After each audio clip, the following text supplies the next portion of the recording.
Hello everybody and welcome back to Kerbal Space Program, where we just finished wrapping up a couple of contracts. Now all we've got is science data from surface of the moon, which we could send an automated mission to, and we need to expand our solar gateway, which of course is our primary focus in theory for this series. In practice, maybe a little less so. So we could maybe send an automated mission over to clean up this science data from surface of the moon. We can just land something there, maybe a rover, and transmit it back. We'd have to construct that, but we're 58 days away from the Griffin 3L. Let's actually check what other contracts there are. Explore the moon. Docking on or around the moon. That would be a little bit more in-depth. Plant a flag on the moon would require that we send up a Kerbal, which is kind of out of scope for that mission. And a specific orbit of the sun. Okay, I think, as I accidentally tab out of the game, I think we should probably just send up a rover to land on the moon. So, we are probably just going to use a Probodobodyne Rove Mate for our rover core, and we will get rid of this, because I wanted to just rotate it like that. Okay, on top of this Rove Mate, we're probably going to put a payload container, like a nice and small service bay, something like this. Inside of that service bay would be our standard complement of scientific equipment. We'll have a few other things on here, like a scanning arm, but for right now, we're not going to put in a Science Junior. We'll put in a barometer. We'll put in a mystery goo unit. I mean, none of these are going to be utilized for anything except contingencies, pretty much. A negative gravioli detector. We'll put in an atmospheric fluid spectrovariometer, which we are certainly not going to use, and that is pretty much just a waste of 7,000 space bucks.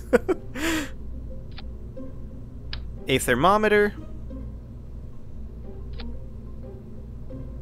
A seismic accelerometer, which may actually get used. Let's see, what else? There's the light scanning arm there. Okay, so there's the medium scanning arm. Reaches 3 meters. The large scanning arm reaches 4 meters and requires a lot more electricity. They're all rated for the same dynamic pressure. Okay, so we could just mount on a small scanning arm, perhaps on the side, like this. It looks kind of awkward. Is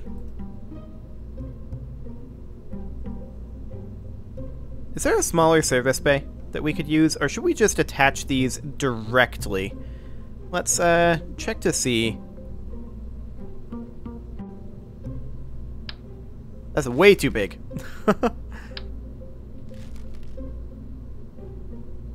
Okay, we may want to just attach these on directly. So we would put the barometer, say, over here. Negative gravioli detector. Perhaps over here. We'll put the seismic accelerometer there. We'll put the thermometer over here. And I can't help but notice that this is currently upside down. We will fix that in just a bit. We'll put the mystery goo unit there for right now, and then we'll ditch this, and then we'll put the spectrovariometer actually right up here. Because, let me just put that back. We need to do something like that to flip this upside right. There we go. Now, we may want to mount this slightly differently. Perhaps like this to accommodate a wheel here. And we definitely do want to accommodate a wheel. That is a ludicrous wheel size. That's a slightly better wheel size, but it's going to be very tall. Which is certainly slightly on the awkward side. Is that tall? Actually, that's not that tall. Okay. I'm assuming if we mount it like this, things get real awkward real fast. Yes, they do. Let's go into the mirror symmetry. And I do want snapping. Okay, so we'll do something like that. And something like that. Okay. Now I'm going to move the barometer to ideally not have snapping on. There we go. We'll place the barometer there and the seismometer here. Now this is going to need some sort of communication method. That's acceptable, we can do that. But for right now, I just want to put headlights on this thing. Those are a little on the large side, but they'll do. So we'll flip them around like this, we'll put it into mirror symmetry. There we go, and now we'll use the rotate tool to make sure that they are rotated to be something kind of like this. Then the move tool to place them something like that. And now it looks hilarious. I like it. Okay, now there are a couple more things that I want to add on to this. We're going to have to make sure that the wheels are moving correctly. The rover arm, I feel like we should move this guy over and top mount the rover arm. And not in mirror mode. Something like this. Okay, now the other question is, how are we going to go about landing this thing?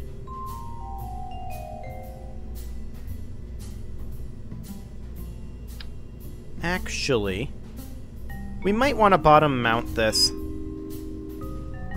and then move the wheels slightly down to be about here and about at the same point. Right about here. I was a little concerned that we might damage this on landing, so that would allow us to do an attach point here. So we would put, say, a decoupler.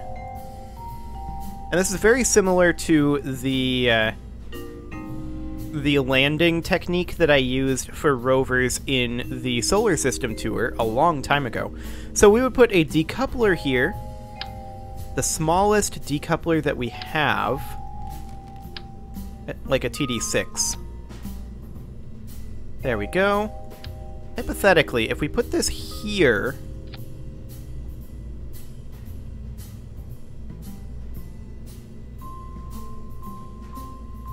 okay, so that would be the scanning range, huh?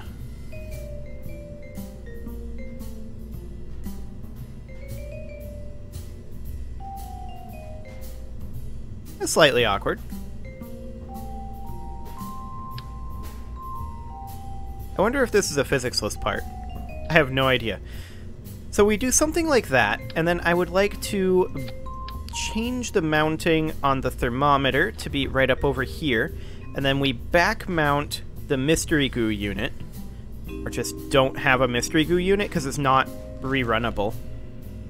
Everything else here is a rerunnable experiment, so that could work. And then we would need some form of power. So let's take off this decoupler quickly, and I want to put in a battery pack. Just a little one. Do I want to put it there? We may want to actually back mount some Z100s in mirror mode. Like that. That could work. Does this thing have a reaction wheel in it? It does not. That's going to make holding positions on low gravity environments kind of interesting. We could do a small SAS module, perhaps, somewhere. I mean, here would be an ideal mounting point, except for the scanner arm. But what if we were to side mount the scanner arm over here?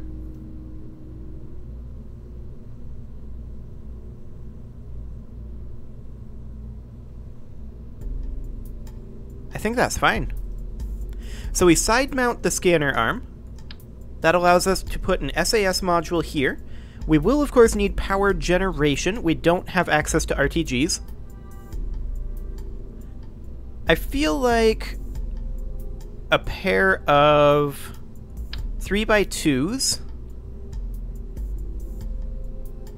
essentially right here, would do the trick, except that that is overlapping with the scanning arm. Right. We could just simply put a pair of panels here, and then perhaps have a single 3x2 over on this side to help offset the weight of this scanning arm, like that. Center this a little bit more. And this is the core rover right here. Now, we may want, because this is going to be resting a little bit high on this side, I'm just going to bring that down a tiny amount. I want to spread out the wheels as much as we can. That will make us more stable. And of course, we're going to have to check our actual directionality here. We're probably going to want steering to be disabled on the rear wheels here. Okay, so let's save this as the Science Rover. Science Rover, Mark 1. And we are just going to put this out on the pad and give it a quick Kerbal test here. Or rather, Kerbin test. If we were going to test this on the surface of Kerbal, we'd have some problems. For one thing, there is no surface of Kerbal. Okay, first thing that we're going to test here is we're going to test our lights. Our lights work. Fantastic. Our turning appears to work. Whoa, okay. So we are very prone to tipping over. We'll turn the brakes on. Our directionality is inverted. Okay. So steering is fine.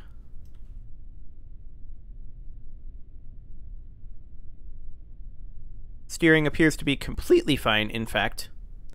But we do need to invert our motor direction.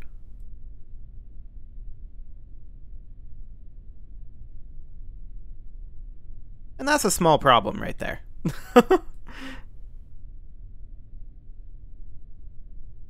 So let's see here. What is our traction control doing? Well, this right here is the strength of the SAS. So the SAS is very, very strong. Now, one thing we want to do is we want to make sure that the reaction wheel is set to be SAS only. Yes, that is much, much better. Let's bring it to a halt, reverse it. Looks good. Looks very good. Okay, with our motor engine reversed, we do need to reverse our turning direction, our steering direction. Okay, this seems to be quite manageable.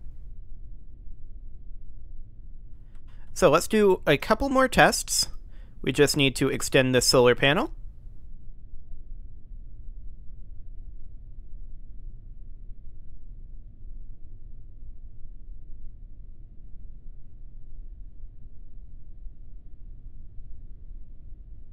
Okay. I think we may want to change this to a 1x6 instead of a 3x2. Good to know. Now, we don't have the ability to test the scanning arm, apparently. Yeah, that right there. That's why we want this to be a 1x6 instead of a 3x2. Because that was exactly what I was afraid of. The SAS module is keeping us pretty steady. If we do a hard brake, how does this feel on Kerbal? That was fine on Kerbal. Okay.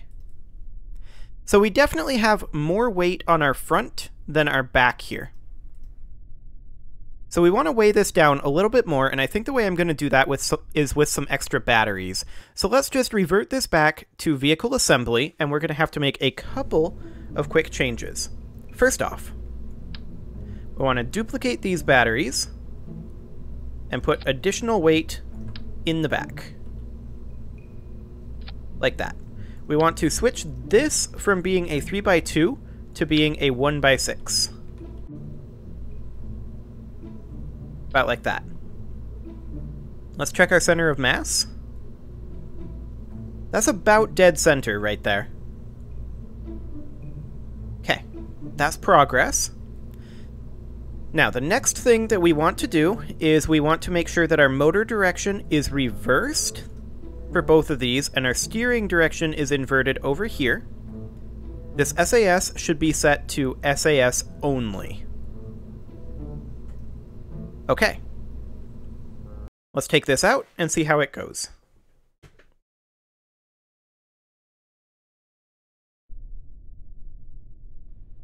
So this is kind of our second revision here. Now, obviously, we are pointing this direction. We're pointing north, which is fine. Okay, steering appears to be correct. Fantastic. Directionality appears to be good. Toggle those brakes. We're sitting pretty evenly. That is great. We'll extend this solar panel, which is kind of our primary solar panel. Of course, it makes us look a little bit dippy having it out this far, but it's fine. So the solar panel in the 1x6 configuration means that we are more prone to tips this way. However, with the strength of our SAS, that should never, in theory, happen.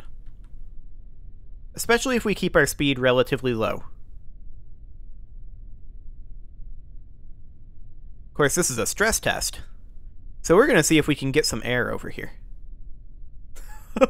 This is a terrible idea, and I do not recommend this.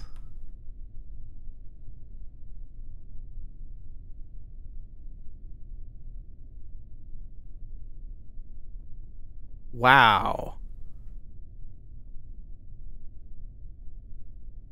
Our SAS was not on, by the way.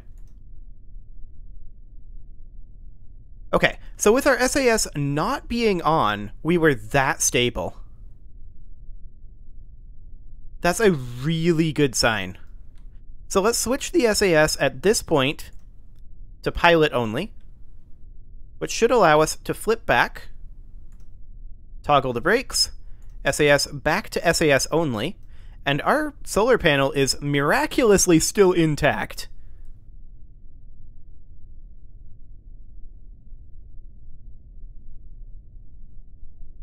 Okay, so yeah, you can see here the SAS is holding us in this position. If we switch the SAS to pilot only, we can get it back. In theory, we're not going to be taking these jumps on the moon's surface, so that's fine. Toggle the brakes. Out we go. And as long as we're moving slowly, this is really, really stable.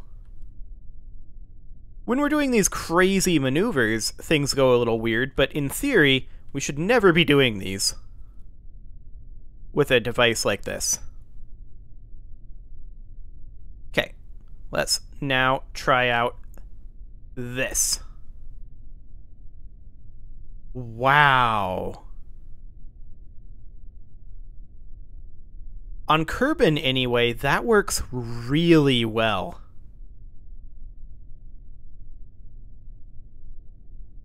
like, incredibly well.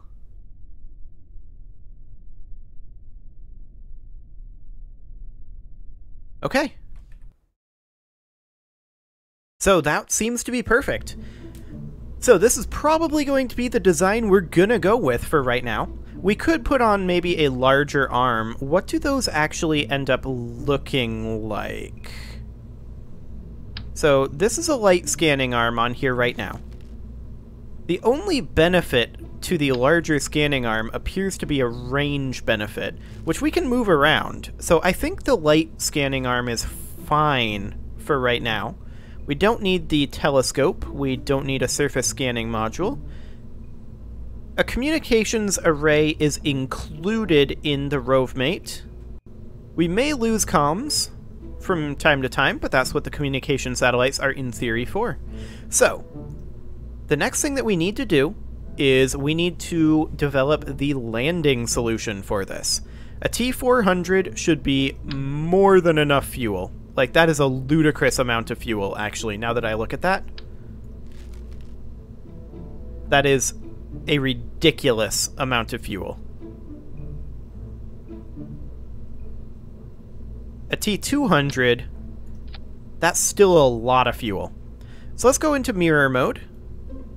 And I want to put in a quick modular girder segment going out over this way. And then all we're going to do is slot in a couple of twitches on either side. About like that. We'll snap them into place with the move tool. We want to snap it. There we go. And we'll snap that in as well, just to make sure that they're symmetrical. I kind of want to move them in a little bit. I don't like them floating like that. They're still symmetrical. Okay, now this has 0 meters per second right now. We're going to need to run a fuel line. If we just simply ran the fuel line like this, does that work? It does not. Okay. So we'd have to run the fuel line, in theory, something like that.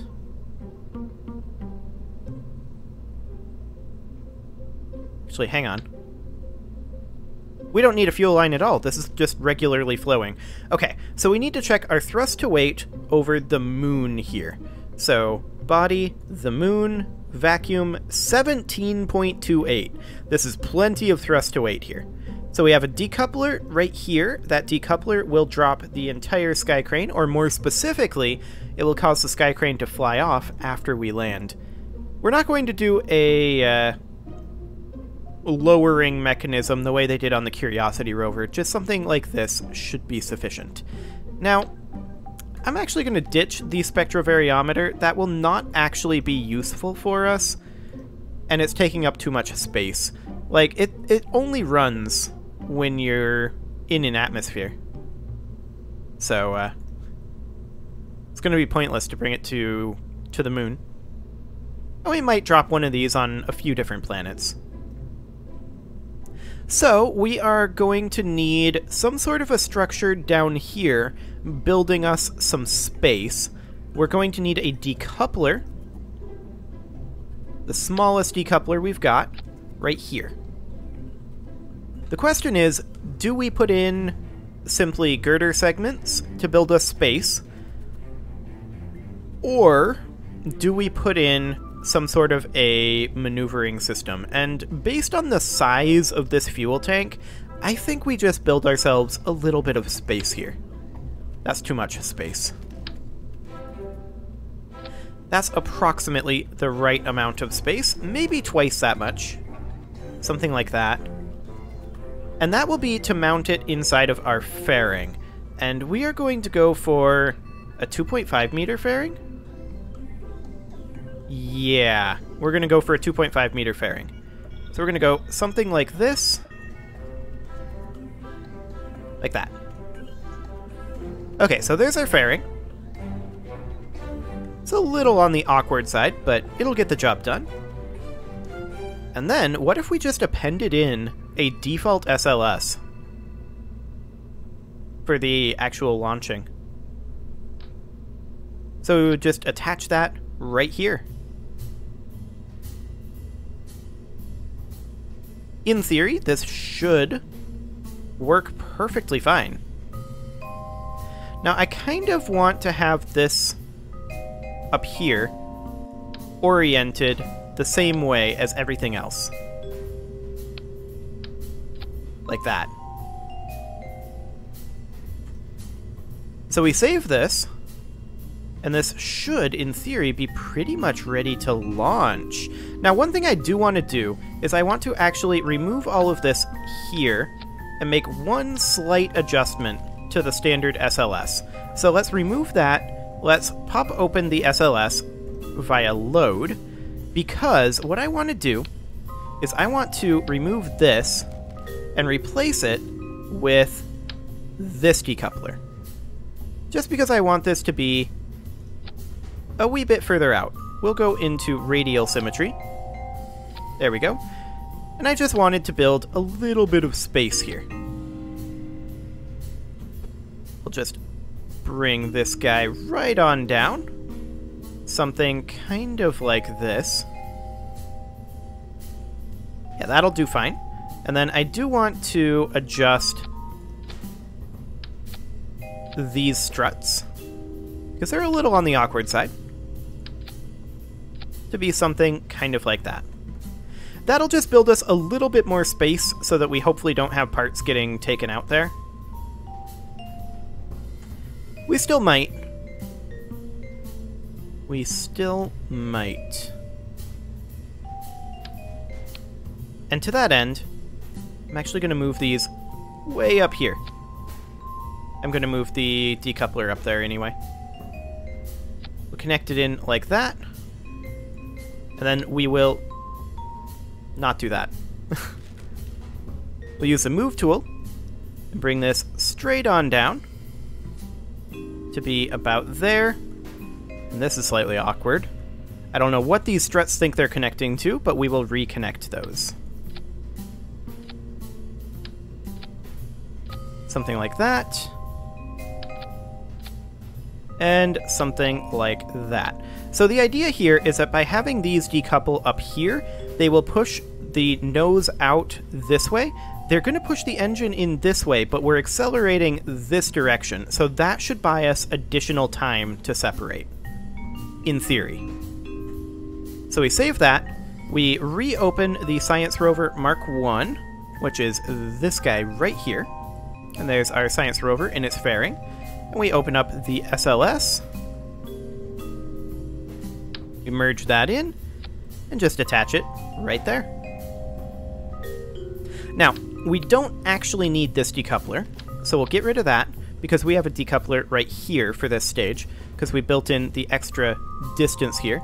I don't think we actually need this space. We can save a little bit of weight and cut down on our fairing. So let's delete that fairing, and let's build ourselves a new one. Kind of like that. I don't like that, actually. Let's put it in about right there.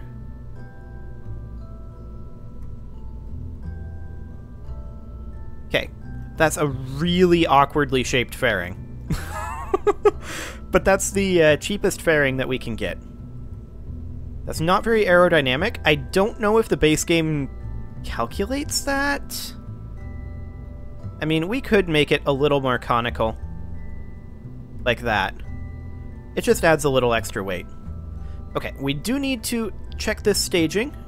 So this would happen up here. These four engines would fire here. The fairing is something that we will do manually. Okay, all of this is going to happen up here. Engine plate, that decoupler, and that decoupler. No. Okay, so that's the SLS staging under control now. And then we would fire this decoupler here. And at the same time, these four engines fire. And then this decoupler, we would honestly do quasi-manually, but it would be something like this. Look at how much thrust to weight we have, but that's because we're over the moon. If we go to Kerbal and sea level, we still have a whole lot of delta V in this thing. Like, this can go almost anywhere, which is great. Of course, it's not set up for atmospheric re-entry. That's our main limitation here. I'm just checking thrust to weights. They seem to be okay. Yeah, that seems to be fine. We are, however, out of time for this episode, so next episode we are going to launch our very first science rover to the moon. You can leave your offerings to the engagement gods in the form of likes, comments, subscribes, and bell ringings, and I will see you all next time.